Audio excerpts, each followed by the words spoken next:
Lumalabas ngayon sa investigasyon ng matalang pulis na hindi magkakahiwalay ang motibo sa krimen sa serye ng panghahagis ng granada sa bayan ng Matalam tuwing pagsalubong ng bagong taon, kundi posibleng bahagi ng iisang madugong gantihan ng mga sindikatong sangkot sa ilegal na droga laban sa pulisya. Ito ang kinupirma ni Police Lieutenant Colonel Arniel Melocotones, hepe ng Matalam Municipal Police Station, matapos ihambing ng mga otoridad ang grenade attack noong December 31, 2024 sa Barangay Marbel at ang pinakahuling insidente noong Enero 1 sa Barangay Dalapitan. Ayon kay Melocotones, malaki ang posibilidad na iisang grupo na may kaugnayan sa operasyon ng iligal na droga ang nasa likod ng mga pagsabog. Anya, ang retaliation o pagganti ang tinitingnang pangunahing motibo matapos ang sunod-sunod na agresibong drug operations ng pulisya sa Matalam na umano'y malubhang nakaapekto sa galaw at kita ng mga sindikato sa lugar. Sa pinakahuling insidente noong pagsalubong ng taong 2026, 22 katao ang nasugatan, kabilang ang 9 na minor de edad matapos hagisan ng granada ang mga sibilyang sinasalubong ang bagong taon sa gilid ng Matalamlang National Highway sa Barangay Dalapitan.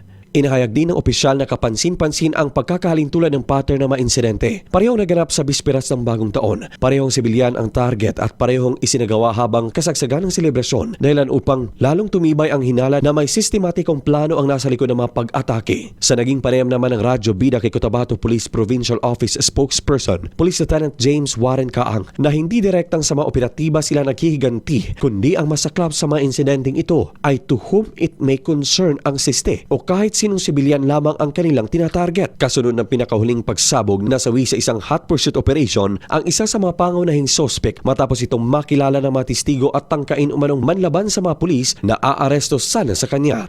Luigi Alan Tutor, NDBC, Bida Balita.